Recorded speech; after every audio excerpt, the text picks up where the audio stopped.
We have Peter Michael with us here tonight with EliteAgentSecrets.com.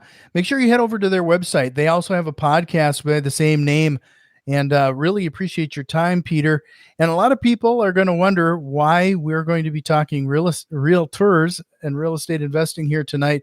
But we were just talking before we hit record that there's a lot of synergy here, and we use a lot of the same tactics.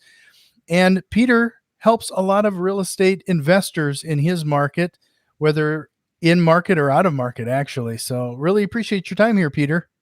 Jack, thank you so much for having me. I know this is going to be a little bit different, so I'm glad to bring a little bit of a different flavor to the show. Yeah, no, this is going to be a great conversation. So I'm going to start things off with a question I get a lot, and that is, why should an investor get a realtor license? Well, I guess the money thing, right, would be the first thing. If you want to save a little bit on the commission, 3%, especially like in my state, most commonly that's what it is. So if you're buying, a $500,000 property, take 3% of that. That's some money in your pocket that you can put towards your closing costs, but also have access to the MLS. Even though we do acquire a lot of properties off market and we get them direct from sellers, there are definitely advantages. There's definitely hidden gems in MLS because every other platform is very much delayed. So if you have somebody, and if you're, let's say, even investing at a distance, which a lot of my investors do, and if you're good and you do what you're supposed to do as a real estate agent, I work on the behalf of the investor, which means I know the market, and my job, my fiduciary duty is to them and to protect them. So by having my license or being a licensed real estate agent and a real estate investor, now you have a little bit more of intimate knowledge of the market, the inventory, really what's happening. And you just, I would say you have probably some different advantages like I just mentioned now. Do you find anything that would be restrictive, like anything that would somebody might want to second guess whether they should become a realtor? The only restrictions that I have is sometimes it's a hard line, because when I do find deals, depending on where I am, it's, like, do I take this deal for myself or do I put it out to my investors? So ultimately, because I am licensed, I always put my clients first, which means my fiduciary duty, as much as the deal would be great. Sometimes I do, go in on some of these deals with my clients, which gives me a little bit more skin in the game. And at the end, I think what's unique about my approach also is we help them facilitate. So a lot of our clients buy at a distance, so they're not licensed in this state. So we are able to merge the gap. And if we're going in on a project with them, obviously there's financial incentives there, but we also help them all the way to the finish line, from managing the project all the way to then having the ability to resell it. So if you are doing fix and flips, you're doing bursts, you're saving money on the buy, and you're also saving money on the sell. 6%, that's a lot in this market, especially when the properties are a little bit higher than what you would expect. Well, you were mentioning before we hit record too that you have a lot of out-of-state investors. You're in Florida. I am. So what kind of activity are you seeing regarding investors right now? Yeah, that's a really good question, Jack. A lot of the stuff that I deal with, because I relocated from Philadelphia, a lot of my guys are New York, New Jersey. I have some clients coming in from Chicago. So in those particular states and cities, what's happening is that properties are also selling for all-time highs. I have investors that are liquidating their portfolios in Pennsylvania and moving it all down here because everybody's, kind of gearing up for what's going to be the next step. And Florida has been more of a safer bet because COVID has really accelerated things, in the sense that our properties are up, I think, 30 now. I know year over year, there were, condos were up 26% alone. Our properties values are still climbing. And right now what we're seeing is the purchase prices are getting closer to where the appraised prices are, which then in return allows our investors to rent because the rents have doubled, right? They're able to acquire properties and then sell them for a lot higher in a very short amount of time frame. Right before we hit record, I was just telling you, one of my investors put a property for about $450, put about $100,000 of renovations in it, and we're about to sell it for about $800,000 because of how quickly the market has appreciated in Southeast Florida specifically. Now, West West Coast is a little bit different, but that's what I'm seeing actually in the Southeast Florida, where a lot of the money that's coming from the north is because prices are, houses are selling for all-time high. So where better to park their money, on the water, very high migration state. And our population is, I think we have like 1,000 or 1,500 people moving to Florida every day, Yeah, which that's just is crazy. yeah. Yeah, that's just crazy. Dealing with buyers is not fun as a real estate agent sometimes. That I'll tell you Mhm. that. I do like investors because they're coming in with cash, or they're buying their second, third, fourth property. They have access to hard money. And if they don't, we give them access to hard money. And they're just a lot more nimble, a lot more flexible. And because we're selling in this market, or I should say I'm selling in this market all day, every day, we're able to pick up deals and capitalize on the opportunities that a lot of people, just kind of pass on by because they're afraid of touching a property that's 30, 40 years old. And quite frankly, needs a lot of TLC. I mean, they're expecting to come in here, buy shells, but it's okay because they just, sold one property up north and down here they can buy two. Well, let's talk a little bit about that. Like, how far do you go? Start with sourcing the property for an investor. Sure. You already talked about getting some construction people involved. I mean, it sounds like you're kind of a one-stop shop in regards to helping an investor from beginning to end. Yeah. Yeah. And that's a very valid point because when I got into this business, I have some property up north myself because I moved down here with my family from Philly, Pennsylvania. Um, and I noticed that a lot of investors would invest out of state, but they didn't have a trusted advisor that had their best interests at heart. Or they were like, hey, I'll invest, but I don't really want to do a lot of renovations because I don't have a crew, I don't have people down here. So I saw that as an opportunity to essentially kind of capitalize on, right? Where I could be that white glove service for my clients, help them acquire the property, then help them find the right contractors, the right GCs, the right people to do the job to maximize their ROI on the property. And then also even go as far as either renting it out for them, managing the rental, or even selling the property, right? And that put me in a little bit of a unique position because I was able to take my network from the north, the northeast area, bring it down here, and at the same time start my real estate career because I've just been acquiring property without a license for the past like 5 or 6 years. And one of the first questions you ask me is like, what's the biggest advantage? All the money that I saved, not only to myself, but even to my clients by being licensed, because there's different creative ways that we can acquire now property by having, kind of like an insider's look into the market. Sure. Well, talk a little bit about what you're doing then, because you mentioned that one benefit is finding these properties off the MLS, probably a little bit before the public. But Mhm. you were talking about acquiring properties that are not on the MLS as well. Like, what are you doing to source those properties today? Great question. So we have a few different strategies. A lot of our strategies are in social media. So we do run Facebook advertising and paid ads for people who are looking to sell their house. We either, we list it or we buy it cash, and that's when the investors do come in. That's one strategy.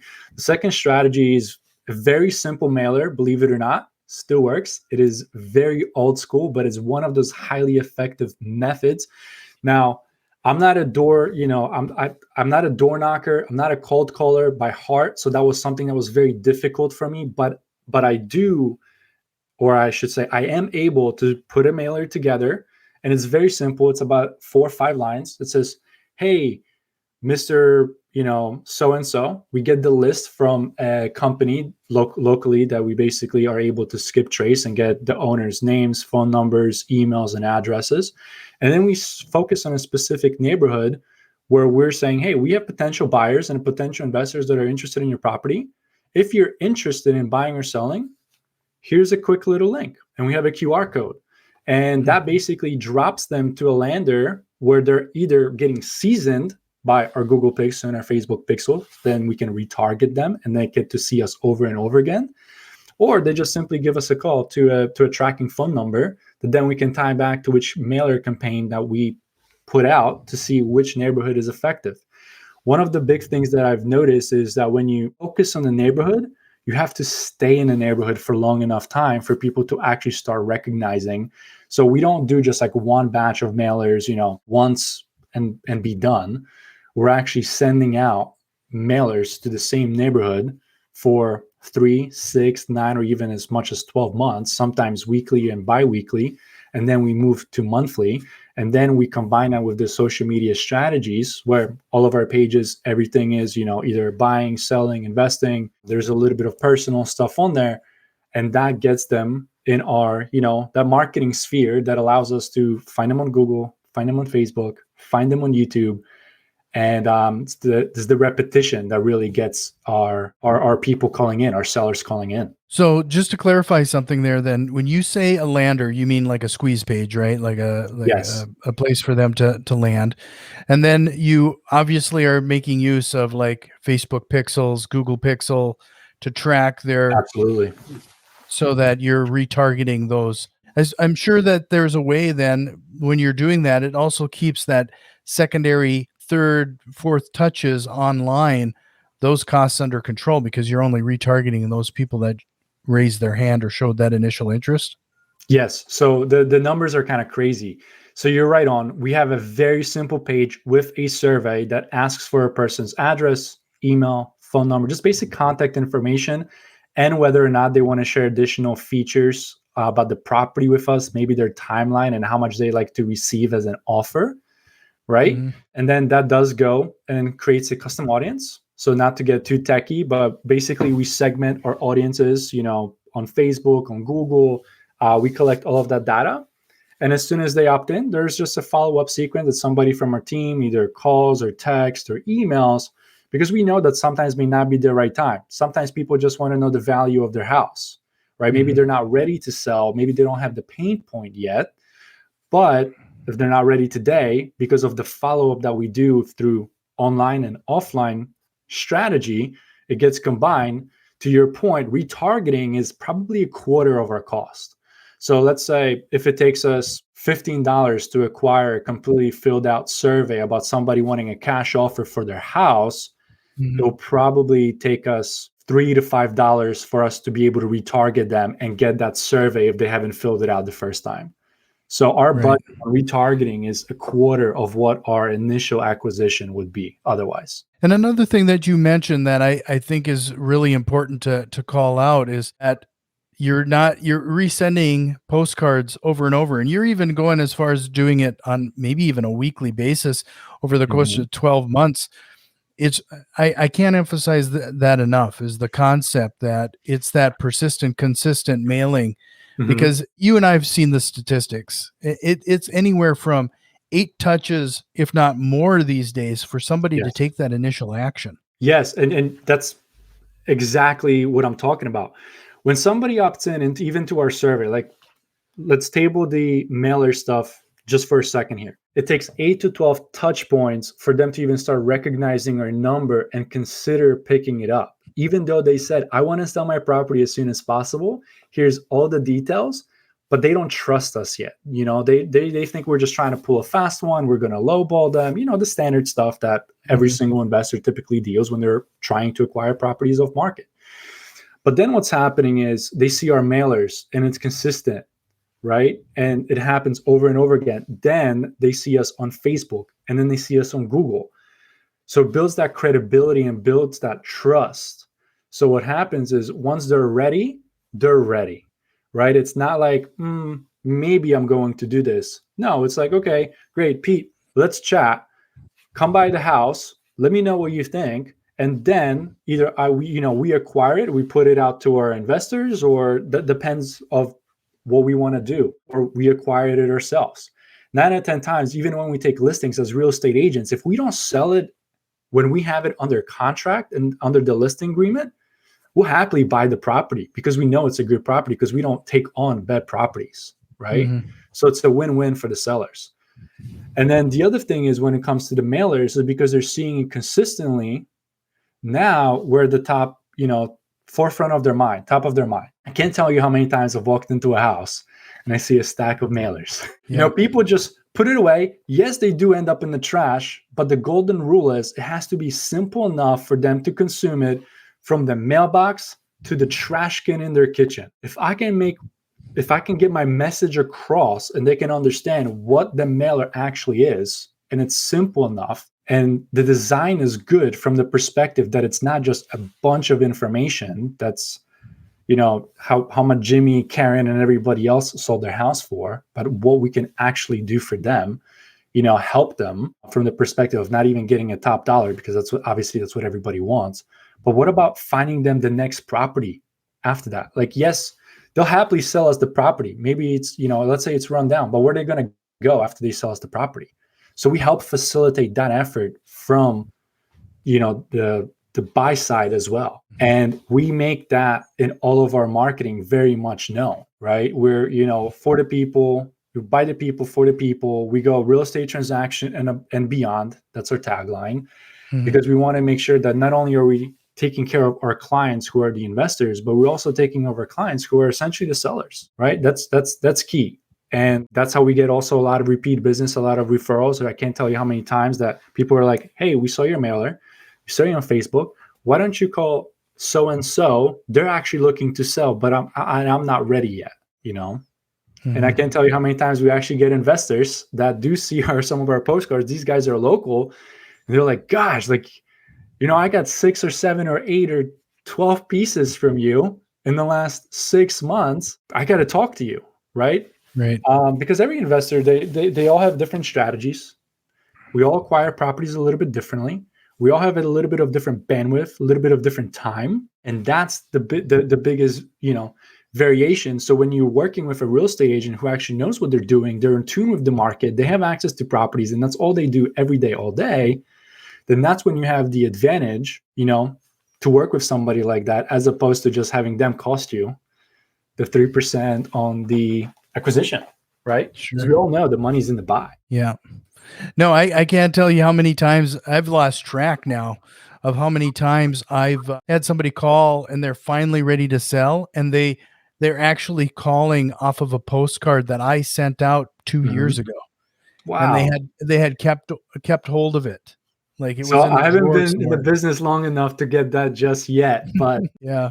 Well, there's been That's times awesome. too, and it's a sad turn of events, but life happens, right? Like Yeah. a parent passes away, and the parent had the postcard in the drawer. When the kids are cleaning out the house, they find it and give us a phone call. So there's something that causes them to hold on to that postcard at sometimes. Exactly. And so I got this strategy. I was actually talking to one of my colleagues in the office. They're now part of my team. It's like I used to just get the same postcard, but maybe like every 6 months, maybe once a year.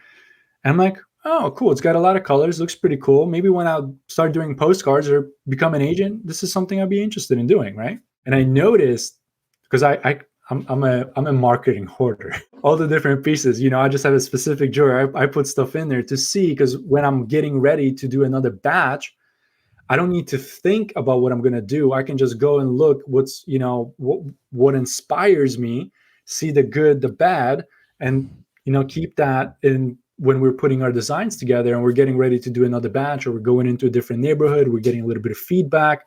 So we have a historic track record of everything that we've done. And I got this postcard, right? And it just stood out of a stack of all the postcards. This one was the only one that had some colors on it, that was a little bit different, that wasn't just filled with a bunch of properties. And I just started asking myself, it's like, why is this one the one that out of a stack of 50 or 100 sticks out? Well, it's got the colors. It had a super unique caricature of the guy, right? So ironically, it stood out. So I just ended up giving him a call, and lo and behold, that's when we start putting our heads together, and all of a sudden we started doing these more frequently. And that's what we've noticed, is that sometimes when we do walk into the house, like you're saying, there's that postcard stuck in the drawer, or the kids are cleaning it out, or the person needs to move. Maybe they're relocating, maybe they're going into a retirement community, right? We do have, in at least in my city, there is that transitionary period where people are going into retirement community. The kids now need to take care of it. What are they going to do? Are they going to go, and hopefully find somebody on Google? Well, not necessarily. Hmm. It can happen, but most likely they're going to go to the guys that have 15 different postcards in, mom's and dad's drawer or whatever it may be. Right. So, before we jump ahead here, I'm going to ask you about the market conditions here because of COVID and everything else that's going on here, Peter. But before I do, I wanted to take a moment and remind everybody to check out Peter's podcast and his website. Head over to eliteagentsecrets.com. And the podcast is by the same name. So definitely check that out and subscribe there because it sounds like you really have some interesting conversations. You actually bring on other realtors and they share their tips and strategies that are working in today's market, right? Absolutely. So we interviewed top producing agents all across the globe. And I say globe because we also had some people in Australia and other countries, not just North America specifically. And they share some of their best stuff that helped them build their empires. We recently just featured somebody who did 2,600 transactions. So Wow. that's a lot. Yeah, that is a lot. So with that being said, what are you doing right now in today's market? What has changed over the past 2, 3 years for you when it comes to locating these properties? Yeah, that's a good and a very loaded question. I think the biggest thing is being more personal and being able to create more trust and credibility in a shorter amount of time, being in front of people at scale. And that's what, social media allows us to do. When we're posting our stuff there, I can't tell you how many times people just go on my Instagram, they see me selling real estate, but then the people that want to sell their properties and we're working with our investors, they're like, oh, well, I feel like I know you. I've been watching you for the last 6, 7, 8, 9, 12 months.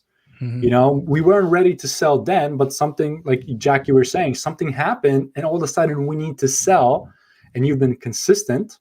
We've been watching you, so we almost kind of feel like we know you. This is essentially why we're also in the process of launching a YouTube channel, be a lot more educational. So that's the biggest pivot that we've done. Instead of being a lot transactional, we're very relationship driven, and a lot of it also is found foundationally in being educational, because whether somebody wants to buy and sell the property or they want to invest with us, they may not know exactly what's happening in the market. They may not want to be investing at a distance, or they may not even feel comfortable investing at a distance. So our goal is to kind of merge that gap and educate, right? So Mhm. that's the biggest thing, especially for our investors. When we're going direct to investors, we want to show them the difference between where they are, where they can go. I'm sure you've had some bad experiences investing at a distance yourself, and it does Oh take a yeah. lot of trust. Takes a process, takes a really good team. Things have to be dialed in where you don't feel like you're chasing your own tail. So the way we pivoted it is we're basically very proactive in educating our clients. They know exactly, they may not know what the full process looks like, but they know exactly what the 100 feet in front of them looks like. And that has been our biggest change. Instead of them asking us for questions, we're telling them what the next step of the acquisition process is, even though they've been through it 100 million times before. Even if it's their fourth, fifth properties or their 1,000th property, doesn't matter. Our process typically we do find is a lot different. So once we break that first deal with them, it's kind of game over, right? It's almost like we build an investor profile. That's another thing that we've done, was we built an investor profile. We know what their preferences are. So when I go and I look at a property, I know exactly which investor this is, I can kind of pair it up with at the same time, or a pool of investors that we want to bring in on this if it's a bigger project. So that's been our biggest thing. And the emphasis on social media with the educational component has been huge. Sure. So where do you see our current market heading? Wow. I don't want to be the bearer of bad news, but I'm always solution driven. So based on what I'm seeing right now, the Florida market is a little bit unique because we're seeing the market still going up. There are some slow signs of things, quote unquote, slowing down, but we still have clients coming in with strong offers. I still see a lot of cash deals, right? Instead of using hard money. If we are getting appraisals on property, the appraisal gaps are a lot smaller. For example, 12 months ago, I used to see 40, 50, 60. First, I used to expect a $30,000 to $50,000 appraisal gap between the appraised value and the purchase price that we were acquiring the property for, knowing that the property is going to go up. What I'm seeing now is I'm seeing like a 5, 10, maybe a 15,000 appraisal gap, right? The purchase prices in my area, Palm Beach, Broward, and Miami-Dade counties have slowed down, and they're not going up exponentially anymore. They're going up linearly, right? While the appraisal prices are going up exponentially, catching up everywhere. We used to see properties going over 8, 10, 12% over ask.